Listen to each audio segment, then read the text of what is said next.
Are you tired of the default Read More text clashing with your design? Customize your own Read More button in Elementor in under 4 minutes.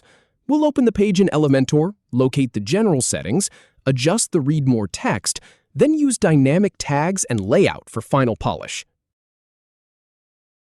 Go ahead and open the home page in Elementor for editing. Once you're in, click on Highlight. Now, click on General.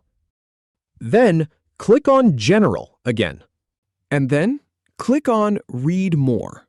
Next up, click on Read More Text. Then, click on Highlight. And click on Highlight once more. Finally, click on the option that says Create more personalized and dynamic sites by populating data from various sources with dozens of dynamic tags to choose from. After that, click on Advanced. And finally, click on Layout. You're all set. If you have any feedback or if any info is inaccurate, please leave a comment below.